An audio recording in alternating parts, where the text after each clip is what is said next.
முன்னாடி வந்து நிற்கிது. இது ஆசையா? எவ்வளவு பெரிய விஷயம்! பரம்பொருள் முன்னாடி வந்து நிற்கிது. அவங்க கூட விளையாடணும்னா விளையாடுவோம் சாமி. ஆஞ்சநேய மூர்த்தி சொன்னாராம், இங்க பார், நான் ஜெயிச்சிருவேன், நீ தோத்துருவ. என்கிட்ட தோக்குறேன்னு சொல்லி நீ வருத்தப்படக்கூடாது. எப்படி பக்தன் எப்படி சொல்றார்? பக்தன் மனசு நோகக்கூடாதான், அதுக்காக சொல்றார். சாமி உங்க கூட விளையாடுறதே பாக்கியம், நான் தோத்தாத்தான் எனக்கு ரொம்ப பாக்கியம். அவன் விளையாட்ட ஆரம்பிச்சாச்சு, கட்டை விரிச்சாச்சு. யாரு கேட்கணும்? ஆஞ்சநேயர் முதல்ல கேட்கணும். சாரி, பக்தன் முதல்ல கேட்கணும், ஆஞ்சநேயர் உருட்டணும். ரைட்டா? பக்தன், ஏன்னா முதல்ல பக்தன் கேட்கட்டும் அப்படின்னு ஆஞ்சநேயர் கொடுக்குறார். பக்தன் கேட்குறான், அஞ்சி அப்படிங்கிறான். நம்மால் உருட்டுறாரு, ஜெய் ஸ்ரீராம் அப்படின்ட்டு உருட்டுறார். 3 விழுது. தோத்தது யாரு? ஆஞ்சநேயர். தோத்துட்டாரா? அடுத்து கேட்குறார், அவன் 2 கேட்குறான், சருன்னு உருட்டுனா 5 விழுது. ஒரு தடவை கூட பக்தன் கேட்டதை இவர் சரியா போடலை. அப்போ ஒன்று கூட நம்ம ஜெயிக்கலடா அப்படின்ட்டு, சரி இப்போ ஆட்டை நிப்பாட்டு, இப்போ நீ உருட்டு, நான் கேட்குறேன். ஆஞ்சநேயர் கேட்குறார், 3 அப்படிங்கிறார். இவன் உருட்டுறான், ஜெய் ஸ்ரீ ஆஞ்சநேய மூர்த்திக்கு ஜெய் அப்படின்ட்டு உருட்டுறான். 3க்கு 3 விழுது. 5 அவர் ஆஞ்சநேயர் எதெல்லாம் கேட்குறாரோ அதெல்லாம் விழுது. பார்த்தார், அச்சச்ச, ஒரு பக்தன்ட்ட போய் நம்ம தோக்குறோமே அப்படின்ட்டு அவர் யார் கூட டைரக்ட் கான்டாக்டு? ராமச்சந்திரமூர்த்தியோட. அங்கே போயிட்டார்.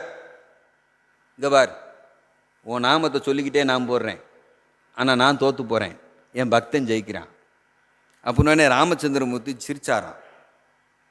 இப்போ எதுக்கு சிரிக்கிறீங்க? பதில் சொல்லுங்க. அவன் தாண்டா ஜெயிப்பான். யார் சொன்னா? சாட்சாத் பரம்பொருள் சொல்லுகிறது. தன்னுடைய அணுக்க தொண்டன்ட்ட, உன் பக்தன் தான் ஜெயிப்பான், நீ தோத்துருவ. அவன் கேட்குறான், ஆஞ்சநேயர் கேட்டாரான், ஐயா நான் உன் நாமத்தை சொல்லிட்டு போடுறேன், நான் தோக்குறேன், அவன் ஜெயிக்கிறான். நீ என் நாமத்தை சொல்ற, அவன் உன் நாமத்தை சொல்லிட்டு போறான்டா, அதனால அவன் தான் ஜெயிப்பான். அப்பயும் ஆஞ்சநேயருக்கு புரியல. விளக்கமா சொல்லுங்க சாமி, புரியல. அடே, நீ போடும்போது ஜெய் ஸ்ரீராம்ட்டு என் நாமத்தை சொல்ற, அவன் என்ன செய்யறான்? ஜெய் ஸ்ரீ ஆஞ்சநேய மூர்த்திக்கு ஜெயின்னு சொல்றான்.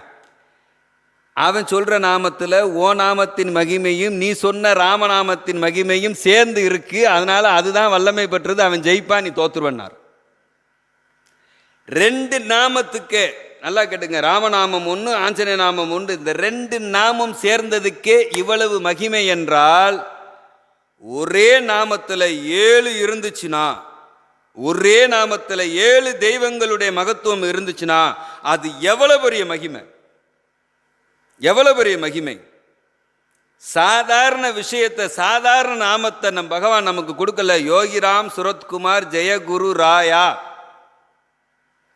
யோகி, ராம், சுரத், குமார், ஜெய, குரு, ராயா. 7 இருக்கா? இப்படி திருப்பி வாங்க. ராயா என்றால் பாண்டுரங்கன். அவன் கல்வியை கொடுக்குறான். ஒரு மனுஷனுக்கு என்ன வேணும்? கல்வி வேணும். கல்வி அறிவா வளரணும், அறிவு ஒழுக்கமா மாறணும், ஒழுக்கம் அன்பாக மிளறணும், அன்பு அருளா மாறணும், அருள் கொடையா மாறணும், கொடை சமாதியை கொடுக்கும். இந்த 7 வரும்.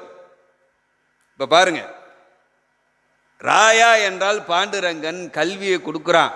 குரு என்றால் தட்சிணாமூர்த்தி அறிவை கொடுக்கிறார். ஜெயம் என்றால் சக்தி அம்பாள் ஆற்றலை கொடுக்கிறார்.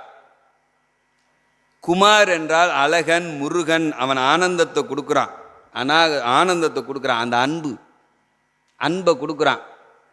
சுரதன் என்றால் லட்சுமி கற்பகத்தரு, கேட்டதை கொடுக்குறா, அருள்.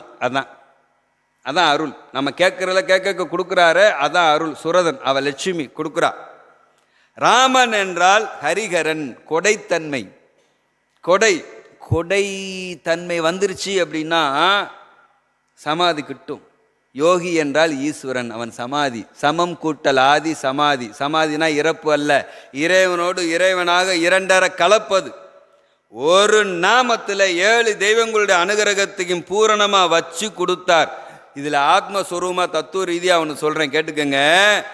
நாம் இதை சொன்னேனே 7 நிலை: கல்வி, அறிவு, ஒழுக்கம், அன்பு, அருள், கொடை, சமாதி. 7 கிடச்சிச்சுல. இது எப்படி ஆன்ம விசாரணைக்கு வருது தெரியுமா? ஆன்ம விடுதலைக்கு. ராயா என்றால் பாண்டுரங்கன், அவன் பால நிலை. அந்த பால நிலையில் குண்டலினி என்னும் உயிர் சக்தி எதில் நிற்கும்? மூலாதாரத்தில் நிற்கும். 1 மணி நேரம் உட்கார்ந்த இடத்துல இருந்து யோகிராம் சரத்குமார் நாமத்தை சொன்னீங்க அப்படின்னா, நீங்கள் நம்பினாலும் நம்பாட்டாலும் அந்த உயிர் சக்தி உங்களை அறியாமல், சொல்லாமலே சொல்லி, கேட்காமலே கொடுத்து, உணராமலே உணர்த்துகின்ற அந்த அருள் சக்தியானது மூலாதாரத்திலிருந்து மேலே ஏறி சுவாதிஷ்டான, மணிப்புரகம், அநாகதம் வரைக்கும் வந்துடும்.